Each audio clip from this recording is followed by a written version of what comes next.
Okay. Thanks for joining us today. We're going to jump right in with Deborah. So, Deborah, training. Yes. Training's your HR passion. So, first, tell me about why HR, why you're in it, around it. It's a little different from your perspective.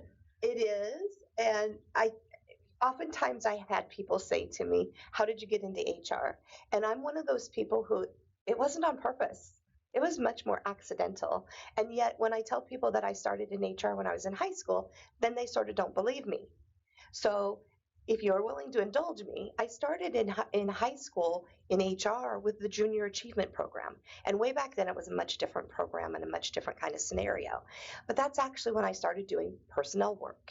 And because of that, that got me started. And I actually never thought that that would be where I was headed. I really was headed towards education, being a teacher, teaching high school. That's what I wanted to do. And that was my passion. Somewhere along the line, many moons, many stories to tell, I ended up doing HR and getting in there in the profession in one fashion or another. And I was able to take an outside sales background, an educational background, and bring it to what is now HR Answers. So education has always been a passion, and was teaching when I was in college. When I was a student, I was actually doing educational programming, and I've just kind of combined all of them together. And so it has stayed with me because training, education, the passion for learning has just always been there, but wanting that to be there for others. So fell into it. You're the second person who said that. That fell into it. Well, it was very different then versus now, where now you can purposely go to school, take classes, get a degree, start having a focus. That wasn't the case. It was industrial psychology. It was, I'm into people, and it just isn't, it wasn't the same. It isn't the same. And that's a good thing, that people are much more intentional about what they want to do, and that people purposely want to get into HR, as opposed to it's by accident, or that you get promoted because you're good at payroll or good at benefits or you like people, because it's a whole lot more complicated than that. And so that's a very good thing. It is. Good. So I think you alluded to it a little bit. What types of organizations did you work with before HR Answers? Now, granted, you have over 30 years at HR Answers. Right. So before that. Let's see, that would have been elementary school. No, I'm just kidding. When it comes to before here, manufacturing environments, restaurant work, fast food, fine dining, education because of high school, elementary schools, middle schools, prior to that, production environments. So kind of had even retail. A lot of retail was involved in that. So believe it or not, I started working when I was 14.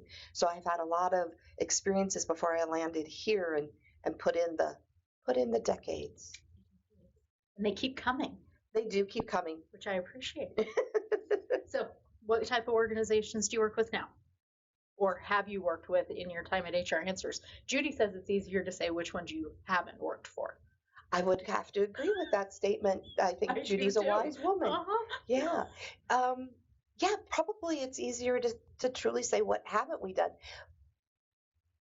That's the kind of nice thing about working for a consulting firm, is because you get a chance to work with so many different organizations. And while there are some similarities between organizations, there's a lot of uniqueness. And even if they're in the same, whether it's production or it doesn't matter whether it's a biopharmaceutical, a pharmacy, biopharma, whether it's construction, whether it's finance and banking. People are people, and sometimes there's some nuances, but some of the challenges are very similar, and being able to target the needs, understand their objectives. What are they really trying to accomplish? And in a lot of cases, sometimes they don't always know. And so they're struggling. And how can we help? And sometimes what our clients think are the challenges aren't the challenges. They haven't dug deep enough. And sometimes when I get called, it isn't an educational fix. And I can't fix anything. They have to want the fix, whether that's the organization, they have to want to put in the additional hard work, or the employees, whether that's at an employee level, a supervisor level, on up, whoever I'm spending time with, they have to want to spend the time or the energy. As I always tell people, you'll get out of whatever you put into our time together. Because sometimes I'm brought in and it's a program versus training, which is much more of an ongoing kind of activity. So if you're willing, I'm right there with you for the journey. I will give you everything I've got and then some. But if you're not really into it, it shows. And if a client is just phoning it in and just wants to check a box, that's noticeable too. And that's not as enjoyable to work with. So being able to work with a variety of organizations, you also get to see the inside behind the scenes, and you actually get to experience that with them. And that's where you can be a bigger help. You also can see that and perhaps share that with another organization, keeping names anonymous, keeping certain things confidential where appropriate. But you can share certain kinds of things that might actually help another organization where it seemed like it was a little bit lost or a little bit in the dark before. And I really enjoy being able to do that, where then you get to see that success or something start to flourish. Good stuff. So, training. I mean, there's a lot of stuff in HR, a lot of functional areas to Sure. it. And we talked about, training being a passion. I see training as part of HR Sure. or a component of it, and we frequently see it sitting in the training department. So, why is that the passion? Well, sometimes people who are in HR don't want to do the training. And part of that's because they got a full plate and then some, right? Absolutely. They're juggling or spinning all those plates. Some of them, which is unbeknownst to me why, they don't like getting up in front of people. Apparently, it's still the number one fear, but I don't understand it.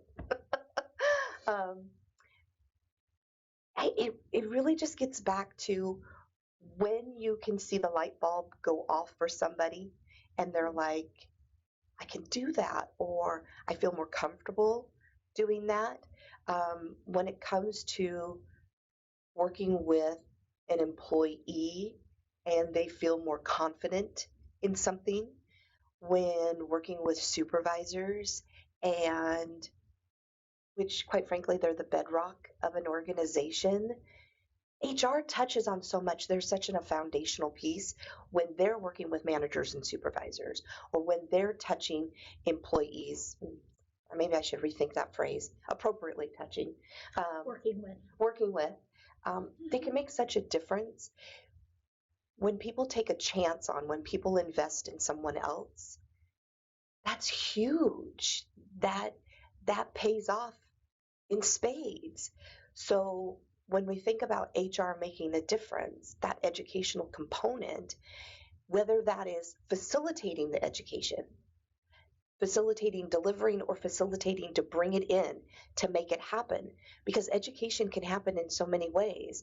There are free resources out there. The internet is a vast variety of options. There's a plethora that's out there that people can choose from. And whether it's in person or online learning, micro learning, bursts of opportunities, it's out there for you. You don't have to, if you don't want to find it yourself, can someone help facilitate that? And I think HR can see the needs. They can see it from an objective viewpoint. They can see it because they're not so close to it. Hopefully, they're thinking strategically about what the organization needs, not only for today, but for tomorrow. When it talk about workforce planning and what we need for the future, when they're working with the CEO, when they're working with the CFO, when they're working with the board of directors, where's the organization going? How can they assist? How can they help? then what do they need to bring in? Who do they already have on staff? How can mentoring be a part of that educational process? So it's not just a one kind of approach, there's so many. Can they help that be a reality? And again, they don't have to do it, but they are the conduit to making it happen. So I really value and appreciate when HR sees it, does it, wants it to sound and look like them when they invest not only the money, but the time and the energy to make sure that it's done and done well and done right for their organization, not somebody else's, but for theirs. You mentioned the supervisors being kind of that bedrock for the organization. Judy mentioned something really similar to that as one of the largest missteps associated with things that lead to litigation is the lack of supervisory training. How do our policies work? Why are they in place? What's the process behind managing all of those things, including the documentation components? But how many times has she, in those processes, come up against the supervisors didn't know? And vanilla training off the internet's not going to teach them about your policies. Yeah. Vanilla training, and that, so whether you're doing it or you bring somebody in to get them immersed in that, right, does become really, really important. And in the long run, it's going to hit your pocket one way or another. It will. It may be cheap today if you choose not to do it, but you're going to pay big later. Right. It will get you. Well, and quite frankly, that's one of the reasons why HR Answers started offering supervisory training, is because with our retained services that we offer, clients would call on the phone and would ask us all kinds of questions. And we'd be like, well, where was the supervisor in this? Or does the supervisor know that? And the supervisor has tools. That employee handbook, those policies are their tools to use, and either wasn't seeing them as tools, but then when it came to training, no one provided them tools with how to be a supervisor. And so, did they know about where the red flags were on mitigating the risk, where the challenge spots could be? Did they know really who to ask? And one of the challenges is that I do understand that sometimes we find ourselves short staffed. I do understand that we're living, breathing organizations that are moving sometimes at fast paces, that we find ourselves with challenges of people deciding to depart, that maybe we're growing faster than we can even manage. When we put somebody in the role of leadership to lead people and they're not ready, there's all kinds of first time leadership mistakes, supervisory mistakes. The most important relationship somebody has at work is that with their supervisor. And if a supervisor, I want to say, isn't all that in a bag of chips too, which is a terrible phrase, if they aren't there to listen, if they aren't there to coach, if they don't know how to pull information out of people, how to guide, not tell them what to do, not even necessarily tell them how to do it, but to guide them, to have them explore that it's okay to make mistakes, that the HR is their partner in all of this. It's just ripe for all kinds of challenges. And so organizations tend to make the mistake of promoting someone who isn't ready, or offering the job to someone and then not giving them what they need to be successful. So we started offering that, and we've had several people who've been instructors for that program over the years, and I kind of fell into it and took my background and put the pieces together. And now it's kind of become my thing, and really grateful that it is, and really work hard to help people continue to be successful, to build those skills. And I think having clients continue to send their people to us in that realm, continue to have clients ask for us back and do their on-site programming, is a real compliment that we have to be doing something right and it has to be working for those individuals because otherwise they wouldn't. And that supervisors deserve that because, again, it's an investment in them. And organizations wouldn't spend the money if it wasn't worth it, if it wasn't working. And we want that because we want our employees to be successful. We want our supervisors to be successful. Because then in turn, aren't we then as an organization I don't think successful? they're two different things. And that's in several of the interviews we've done have talked about, that balance or that middle space between the employees and the organization, and that HR is that hub that's in there, and it is all one whole.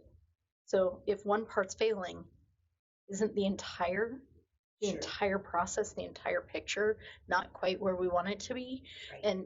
And that's I've talked about, you've heard me say, there's no magic car wash for Right. supervisors. There's nothing like, oh poof, we made you a job offer and now you know how to do all these things with the other humans. That's not how it works. Right. Your relationship with humans has been different to that date. Right. And you have to transition that. That's a fun one too, especially if you promote it in-house.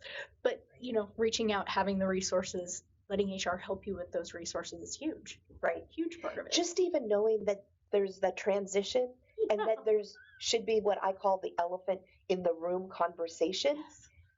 So many don't even have that. Mm-hmm. And if they do, they think they did, but they might not have really had it, or they didn't get confirmation that it's understood, that they said yes to new challenges and that they might make mistakes and that they're not perfect and that we're all a work in progress and we might have very good intentions, but we might still screw up.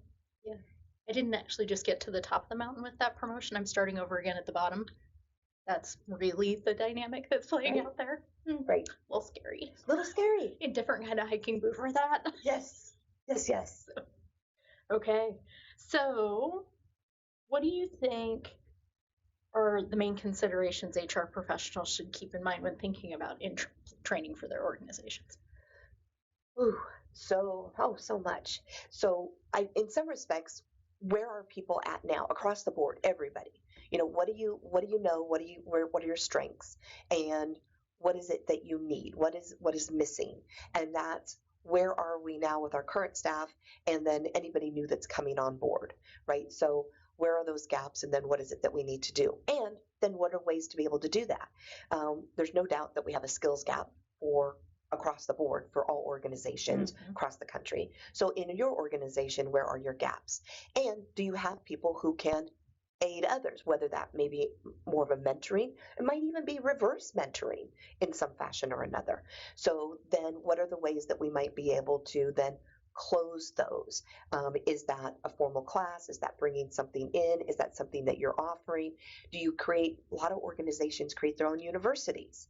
So I think you have to take stock of what's going on inside first and how do we look at that? What do we do?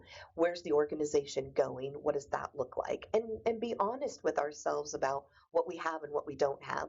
What can we afford? What can't we afford? What does that look like? What are you willing to take on? Does that also take a look at, do we want to be somewhat aggressive? Do we want to reprioritize from a budgetary standpoint? So if we're going into next year, what does that look like? Or it's not just next year, but a couple of years out that we're looking at what this could do for us. And then being able to put that together and a plan together, and that you're not operating obviously all by yourself in that regards. And then being able to branch out further in terms of ideas or suggestions. So there's also taking a look at, what do you feel comfortable working on or contributing as the HR person? What's within your bailiwick and what isn't, and that's okay. What are you willing to get up in front of people and talk about? Or not, right? I worked with one of our clients years ago, and her CEO basically told her, hey, I know that you've been using HR Answers for your annual harassment training. I would like to see you put on your goal list that you're not outsourcing that any longer, that you're actually going to do that. So then I had a conversation with that individual, and she said, I don't know that I'm uncomfortable getting up in front of people. That's not the issue. I just have to take the time to create the content and put that together. So for her, it was more like staring at a blank screen, start assembling information. So I simply said to her, well, what if I can help you get started? Would that be helpful? And she's like, well, what do you mean? And so then it was like, well, if I give you some of the basics, then you put some of the specifics for your industry that might come into play. And she's in a very specific industry that there are some things that would definitely come into play. You also know what kinds of questions your supervisors have had, some concerns maybe your employees have had. So now start building around that. Start taking those specific situations and turn those into mini case studies or a quiz of some sort to how would you handle? Is it or isn't it appropriate or inappropriate? What's your policies already say? So that in and of itself got her over a huge hurdle. The next year she was doing it by herself and she's been doing it her annual programming every year ever since. So being able to kind of look at that. So sometimes it's just some maybe a little swift kick to the tushy, but sometimes it's also a matter of I just need a little bit of a jump start as opposed to starting from scratch. And for me, that's easy. That really is easy. But for other people, that's the stumbling block. Yeah, blink screen is the worst thing in the world. Well, and if you like to write, right? Some of us don't. Then Some it's of a us book, prefer right? a spreadsheet. Right? Oh, don't even get me started on your Can spreadsheets. I copy and paste it in a spreadsheet? Does it work that way? No, but that, I mean, even the internet. Right. You know, my next question is tips and tricks, you know, things to help people navigate that. But I can't tell you how many times I've gone to the internet and read a piece, grabbed a couple paragraphs out of it. By the time I'm done, it's nothing like that original piece, but it was no longer a blank page. Right? It filled you with ideas. Yep. It got the juices started. And that's often what I say to my clients whenever I create anything for our clients. It's let me help you get the juices started. So here's a sample outline. And then they're like, oh, not that, but this. Or, oh, that makes me think about. Then we're rolling. And that's all you need to do. Yeah. What other tips and tricks you got? So from a training standpoint, oftentimes what else is someone else doing? What's kind of best practice? Is there something that from an industry standpoint, so industry association, you talk about the internet, you can Google anything and say what any kind of training program that's out there. What else is some even a national firm, what are they offering? So that's always a thing. But I also would like to tap into my own people. What is it you think you need? What is it that you're missing? What is it that you struggle with? And that can be anywhere from employees through supervisors, through executives. What is it you know that you're not feeling as comfortable with or not as confident around? Or the last time you had to do a performance review, where did you stumble? What was it that you didn't feel comfortable saying? Or when you had to have an employee conversation that was more challenging? Or when you had to write up that documentation? What got you to not be able to put fingers to keystrokes? What was going on there? What stopped you? Those are the kinds of things that then you can say, okay, then what are the tips that I know of? From an HR standpoint, are you part of SHRM, National Association, local chapters? Who's your network? Reach out to your buddies, your friends, your business associates. What is it that they've done? Lots of times in our connections, our network, people are willing to share what they've done. They've been in a similar spot. They're willing to help you out. So why not tap into them? We as HR, we like to network with people, but sometimes when we get stuck, we kind of forget that's the perfect time to reach out to all the people that you know. What have you done? What have you got? You're willing to share. Because if someone will help me out in a jam, then why won't I help you out in a jam? Of course, of course. And you're right. I do think out of the professions out there, more common than I think in almost any other is that willingness to help other people out. And sometimes just situationally, something's not going to come up more than once or twice in certain industries. It might be odd in other industries. And to be able to reach out and say, I've never seen anything like this before. Yes. The humans are complex people. Yeah. And there's a lot of difference that plays out in those. You could work a lifetime in an organization and never run across certain types of ADA issues or certain types of leave needs.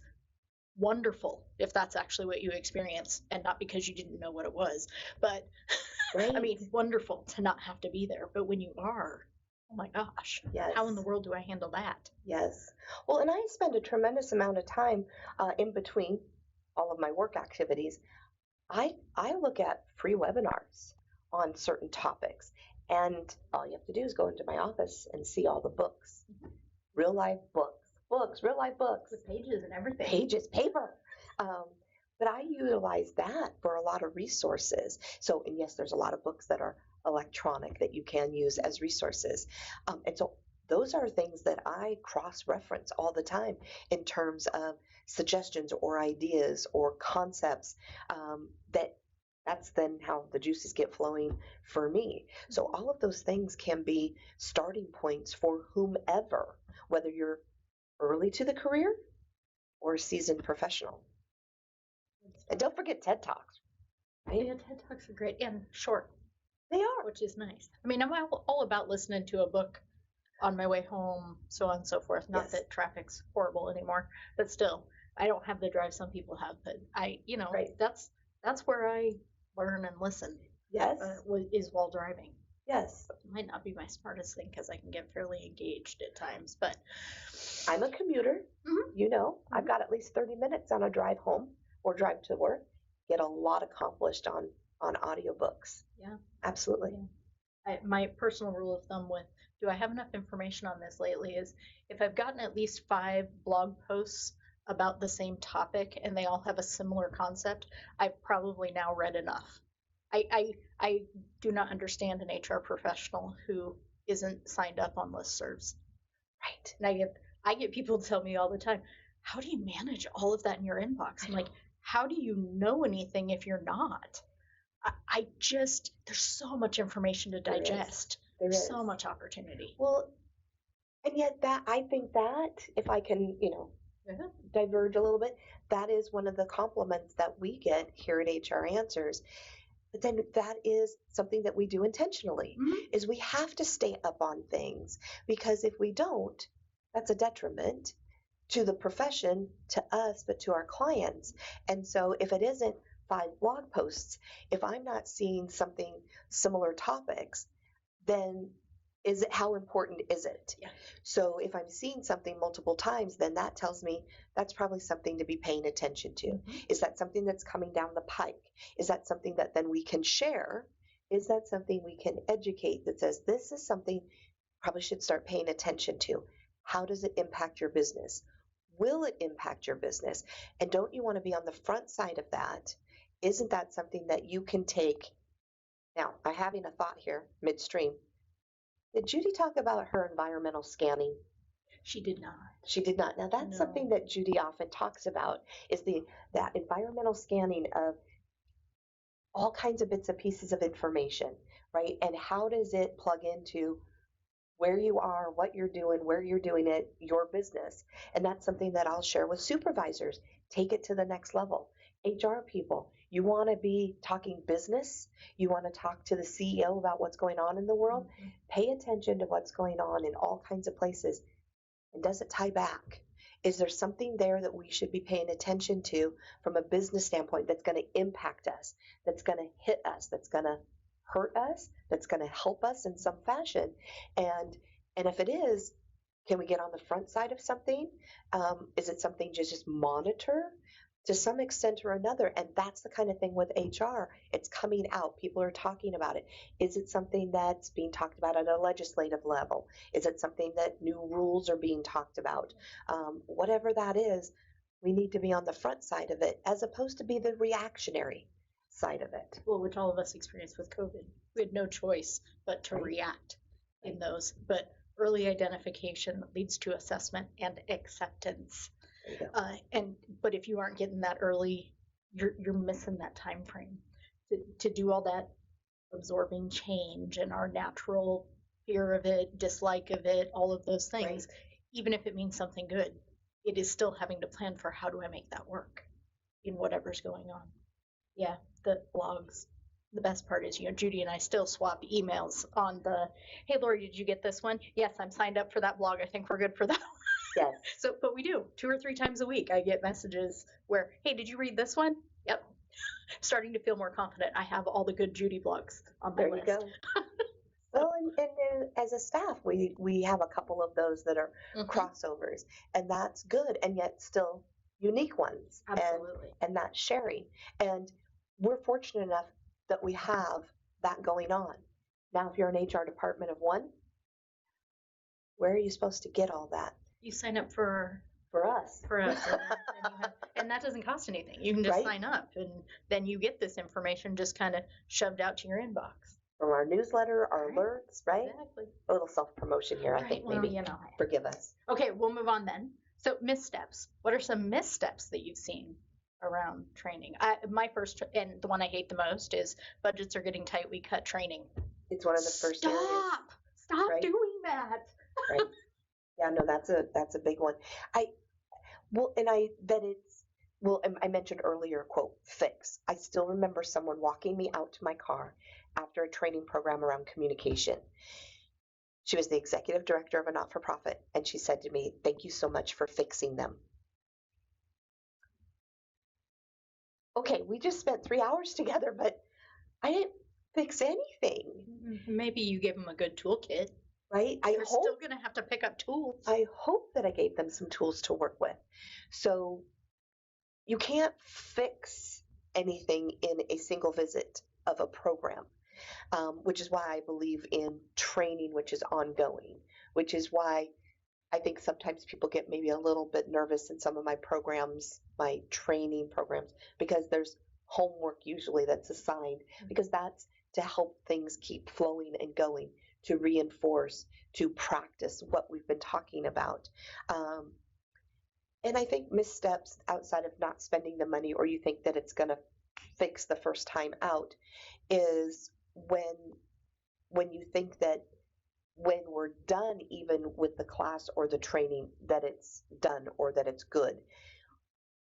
You need to keep reinforcing that. So what is it you're going to do after I'm done, after we're gone? Any of our trainers coming in, what is it that you're going to continue? Even with a supervisory series that's had 4, 8, 12 sessions over a period of time, they've got to have boosters. They got to have reminders. They've got to have check-ins. How are you going to hold them accountable? How are you going to reinforce that? That has to be, somehow the organization has to be spending time and energy. And is that the managers of the supervisors? Is that HR who set up the program?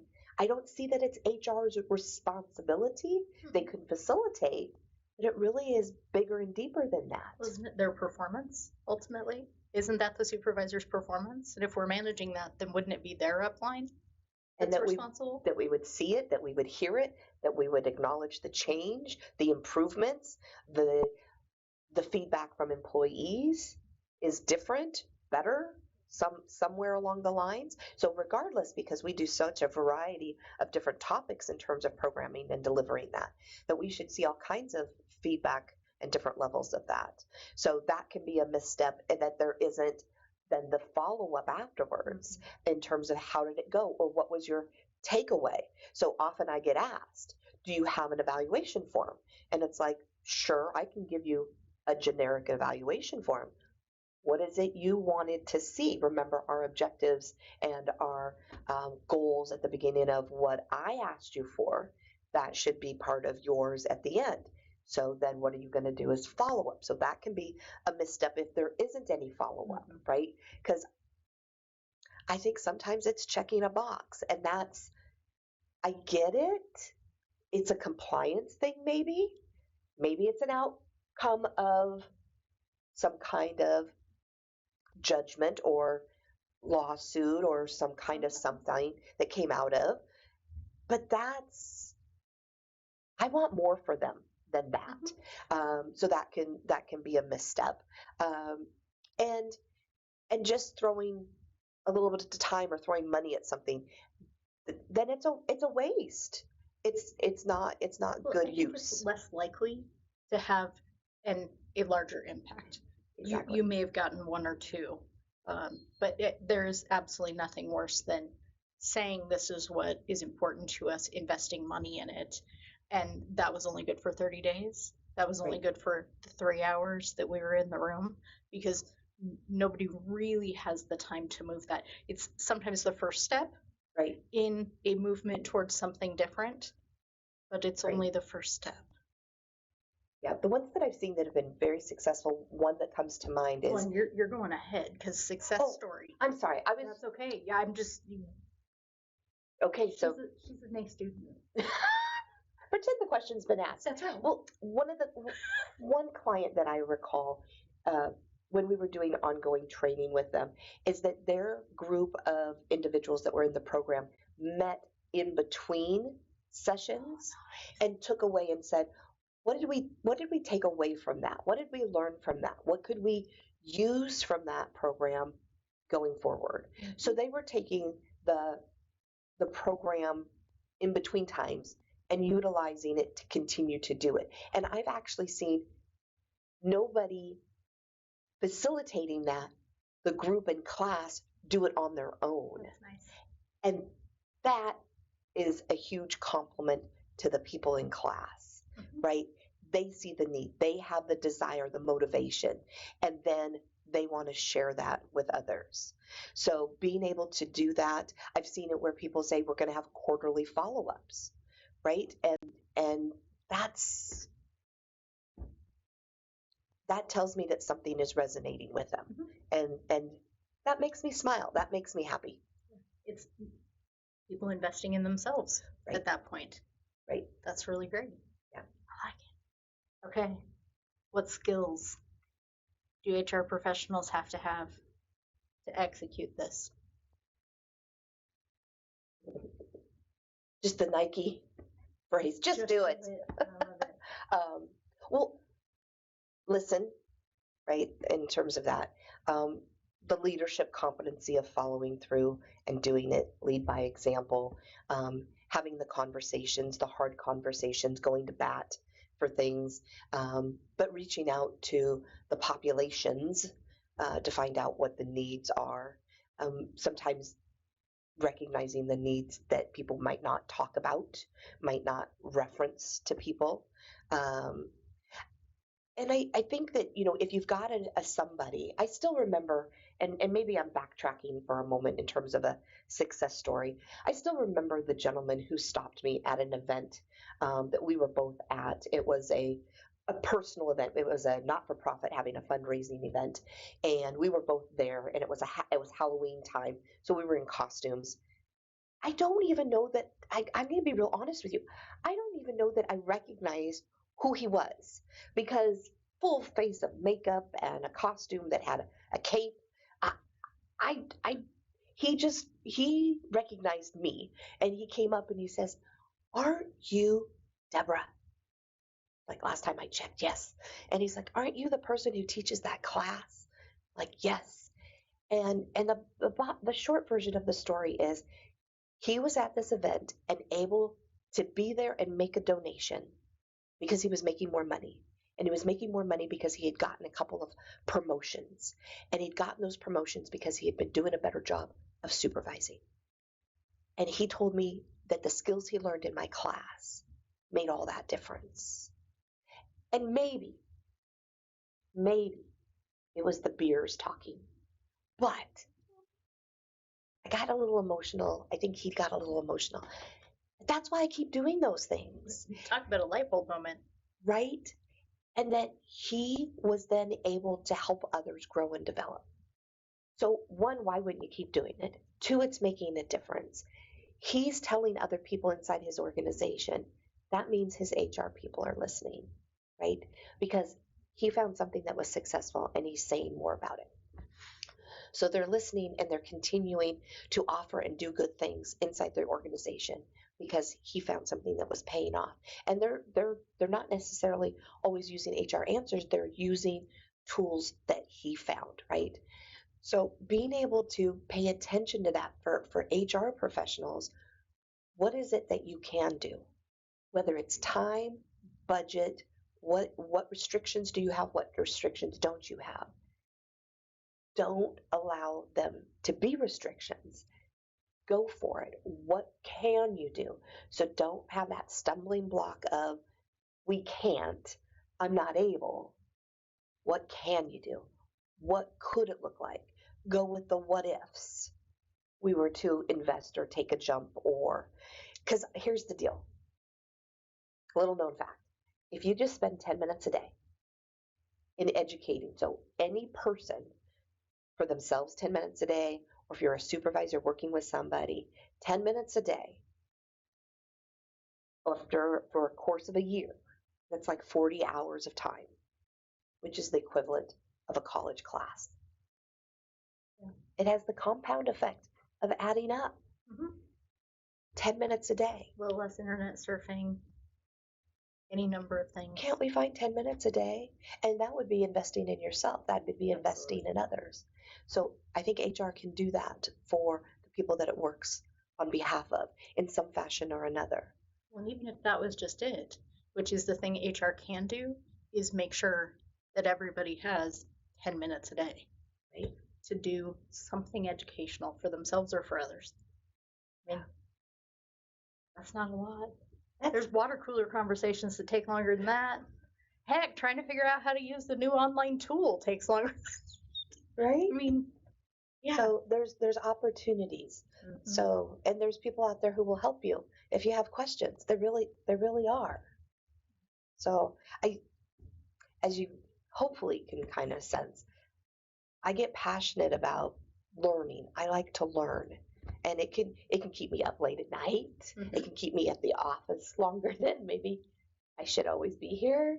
I find things and I keep reading because I like to learn. I want other people to want to learn, because that's, I don't know, if you aren't learning, you're dying of sorts, and it gives me an opportunity to give back to others. And that's important to me. I like it. Good thing to do. So we've talked about some tips and tricks. Any other ones specifically that you don't think you've mentioned yet? I'm sure there are, but there's nothing that are coming to mind. Okay. Are there anything that I've shared with you over the years that I'm not spouting and I'm like, I should be?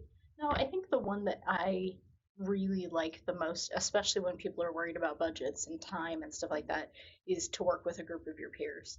You know, and maybe it's even more work, more than just, hey, have you ever done this? Can you share with me? Maybe 4 people get together, they each take a component of it, we all record it, and all 4 organizations get to use it.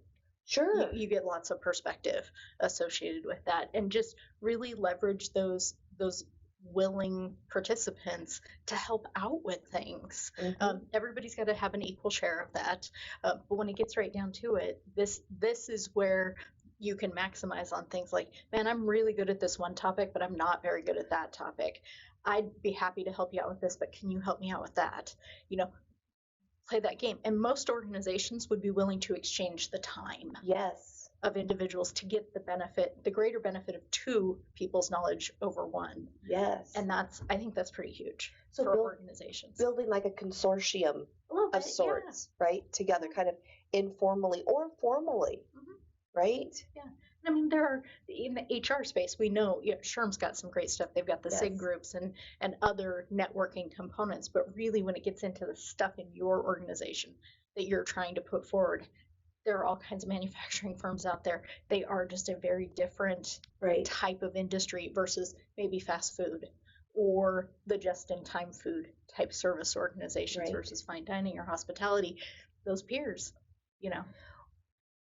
If you're concerned about from a competitive standpoint of some sort or another, then depending on the industry, depending on the region that you're in, you could potentially even create something where you partner with people who aren't in your neck of the woods. Absolutely. Right? So that if you're not competing with somebody so we're on the West Coast. So if I'm tapping into people who are perhaps on the East Coast, mm-hmm. The answer is we're building this, we're sharing information from an educational standpoint, but I don't have to worry about the fact that you're my competitor in the neighboring state or in this Northwest region, because I could see that some people might be concerned about having that Sure. competitive advantage in some fashion or another.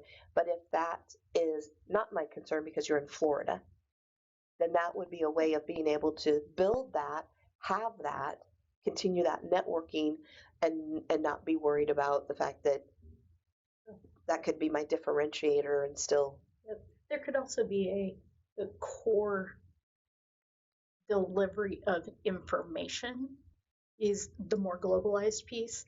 And then maybe the second phase, the continuation of the education, is its application in our particular office, that maybe that's what each individual then takes on, Sure. which is here's the core of what you need to know.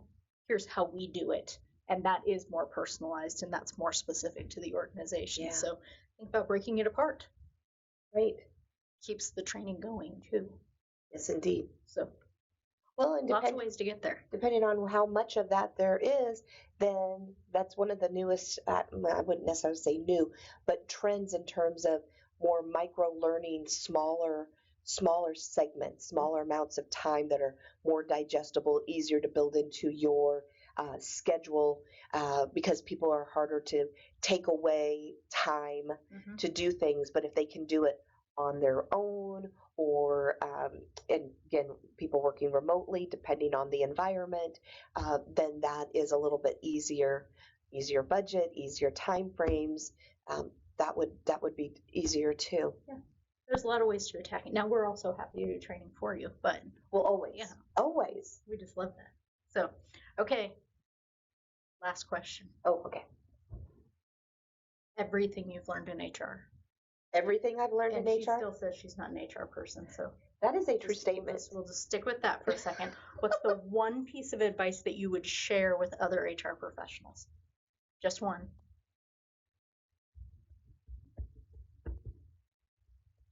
Well, I think I sort of alluded to it before, because oftentimes I continue to hear people say, especially when they're very excited and they're like, oh, I love HR because I love people. And that's great. You do need to like people, because I think we see the best in people. This is going to sound jaded and terrible. We see both sides. We do. They're great when they're applying for jobs and they're leaning in and super excited. Not so great when they're pulling away and got their hands and feet out in front of them. Right? But you also have to understand HR isn't getting easier. It's more complicated. There's very much a tactical, administrative side to it, but it can be very strategic. It can futuristic and opportunities if you choose to see that and want to and invest in that. So I hope that you like spreadsheets. I hope you like compliance. I hope you like problem solving. I hope you like challenges. I hope you like being tested. I hope you like all those other things, because HR is all of that. And so when it comes to, just one thing, HR, I've used this time and time again. If you've ever played the game of whack-a-mole, HR is whack-a-mole. Just when you think you've figured something out, or you've finished that project, or you educated people on something, you've wrote that employee handbook and you whack it here, then something pops up over here. Or Oregon legislature passes something and you whack it down and something else pops up and you're like, no one thought about that. And then you whack that over here and then something else pops up. It just is never, in my mind, it's never ending. And so to the person who never wants the day to be the same, you got it. You got it. Absolutely 100%. If you want same old, then please find something other than HR, because it's something very transactional. It's not for you. It just isn't. So, but yeah, I hope you like all parts of it, because you have the opportunity to be in all places. That's good stuff. Yeah, like all of it. All of it. Well, and you have the opportunity to make a huge impression in terms of the business operations. Mm-hmm. So if you want that, you can do that. You can be part of that. If you don't want to, you absolutely can take a back seat. That would be disappointing. That would be, from my perspective, that would be disappointing. But you definitely, and it matters how the business views HR, and the role that it can play. But HR is, it's about people, but it's so much more than that. Okay. Well, thank you. No, To thank steal a you. whole hour of your time. It seems like maybe it might have been longer than that. I don't know. I actually think we stuck to an agenda this time. That's pretty good We're for not us. very good at that. That's pretty good for us. So, Absolutely. okay. Thanks, Lori. Good stuff. You're welcome. Thanks, Deb.